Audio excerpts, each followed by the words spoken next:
ఓం శుభంకర్యే నమః. వక్రతుండ మహాకాయ సూర్యకోటి సమప్రభ నిర్విఘ్నం కురుమే దేవ సర్వకార్యేషు సర్వదా. గురుబ్రహ్మ గురుర్విష్ణు గురుర్దేవో మహేశ్వర గురు సాక్షాత్ పరబ్రహ్మ తస్మై శ్రీ గురవే నమః. నిఖిల శ్రేయోదాయిని సర్వకార్య సిద్ధిప్రద పరబ్రహ్మస్వరూపిణి శుభంకరీ నమోస్తుతే. ఆదిత్యాయ చ సోమాయ మంగళాయ బుధాయ చ గురు శుక్ర శనిభ్యశ్చ రాహవే కేతవే నమః. అస్మత్ శ్రీ గురుచరణారవిందాభ్యాం నమః. శ్రీ శ్రీ శ్రీ గణపతి సచ్చిదానంద సద్గురుభ్యో నమో నమః.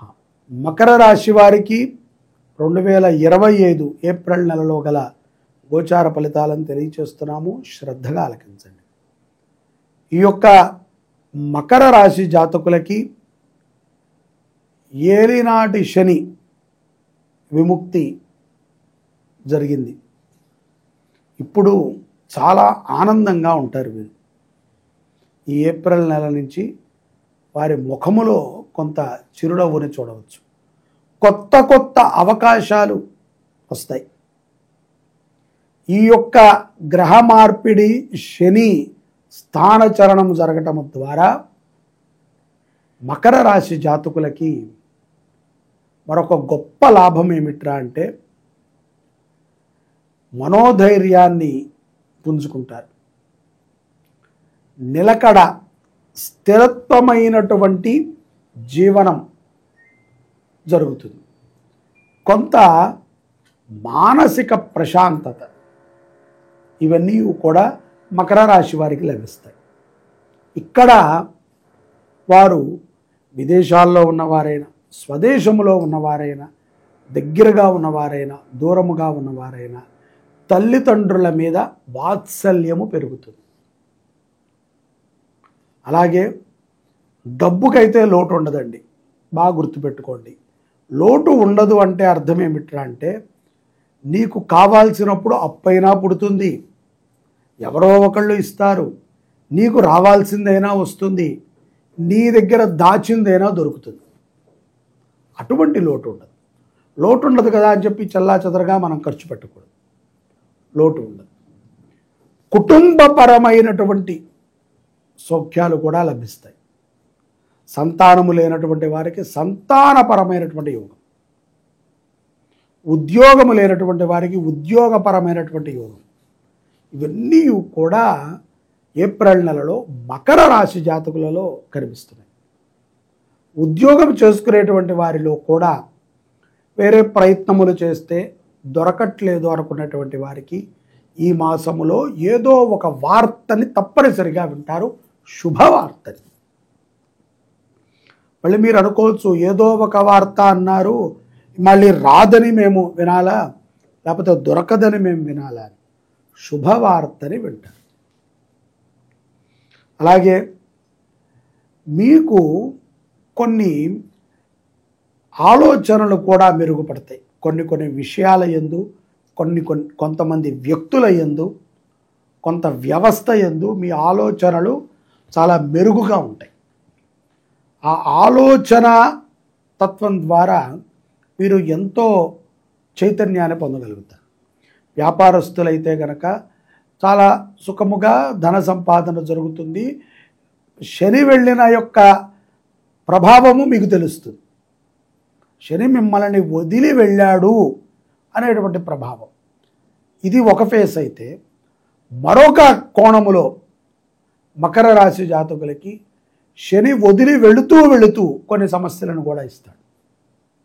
కొంతమందికి మొదటిలో కష్టపడిన వాళ్ళకి, మొదటిలో సుఖపడిన వాళ్ళకి, మొదటిలో కష్టాన్ని ధిక్కరించినటువంటి వాళ్ళకి ఇప్పుడు కొన్ని అనారోగ్య సమస్యలను ఇస్తాడు.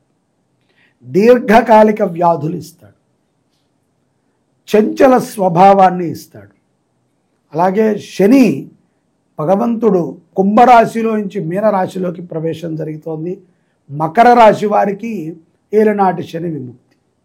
7.5 సంవత్సరాల కిందట జరిగినటువంటి కొన్ని తప్పిదాలు, ఈ 7.5 సంవత్సరాలు మీరు చూసినటువంటి కొన్ని విషయాలు మిమ్మల్ని ఎంతగానో మారుస్తాయి. విద్యార్థులు ముఖ్యంగా విదేశాలకు వెళ్ళి చదువుకోవాలనుకునేటువంటి వారికి ఒక మంచి అవకాశం. ఉద్యోగం లేనటువంటి వారికి ఉద్యోగ అవకాశాలు వస్తాయి. కొత్తగా వ్యాపారములు చేయాలి అనేటువంటి కొన్ని ఆలోచనలు కలుగుతాయి. రాత్రి స్టార్ అయిపోయారంటారు చూసారా, అటువంటి వారు కూడా మకర రాశిలో ఉంటారు. ఇక ఏప్రిల్ 12 చైత్ర పౌర్ణమి తర్వాత ఆర్థికంగా కూడా కొంత నిలదొక్కుంటారు. పూర్వపు ఆస్తులు కొన్ని కలిసి వస్తాయి. షేర్స్ రేట్లు పెరిగేటువంటి సందర్భాలు ఉంటాయి. మకర రాశి జాతకులలో కొంత ఆర్థికమైనటువంటి పురోగతి కూడా పౌర్ణమి తర్వాత కనబడుతుంది. ధైర్యం అండి, ఏం లేదు, ఒక రకమైనటువంటి సంతృప్తి, ధైర్యము కలగాలి. కుటుంబ వ్యక్తుల్ని కలుస్తారు, వివాహాది శుభకార్యాలకి హాజరవుతారు, నూతనముగా కొన్ని వస్తువులని, ఖరీదైనటువంటి వాహనాలని కొనేటువంటి సందర్భాలు గోచరిస్తున్నాయి. ప్రశాంతమైనటువంటి నిద్రని పొందగలుగుతారు, మంచి ఆహారాన్ని పొందుతారు. ఈ పౌర్ణమి తర్వాత మకర రాశి జాతకులు. మకర రాశి జాతకులకి ఏ యొక్క పరిహారాలు చేసుకుంటే బాగుంటుంది, ఎటువంటి దేవుణ్ణి ఆరాధన చేయాలి అంటే వెంకటేశ్వర స్వామిని దర్శనం చేయండి. కలియుగ ప్రత్యక్ష దైవం. మన ఇంటి పక్కనున్న వెంకటేశ్వర స్వామికి చక్కగా అభిషేకం చేయించండి, మంచిగా వస్త్రాలు కట్టించండి, అద్భుతంగా అలంకారం చేయించండి, చాలు. తిరుపతి దాకా ఇంత ఖర్చు పెట్టుకుని 10,000కి వెళ్ళక్కర్లా. మన ఇంటి పక్కనున్న వెంకటేశ్వర స్వామికి ఒక మంచి కళ్యాణం చేయించి 10 మందికి భోజనం పెట్టండి. మన ఊళ్ళో ఉన్నటువంటి వెంకటేశ్వర స్వామిని దర్శనం చేసినా చాలు. లేదా పురాతనమైనటువంటి వెంకటేశ్వర క్షేత్రాలని దర్శనం చేయండి. కంకణం పెట్టుకుని ఒక దీక్షాబద్ధులై వెంకటేశ్వర స్వామిని దర్శనం చేయండి. ఆవు నేతితో మట్టి పాత్రలో దీపారాధన చేయండి. గోవింద నామాలను చదవండి. ఇలా చేస్తే చాలండి. కొంతమందికి సంసార జీవితంలో ఇబ్బంది ఉంటుంది, ఉద్యోగ విషయాల్లో ఇబ్బందులు ఉంటాయి.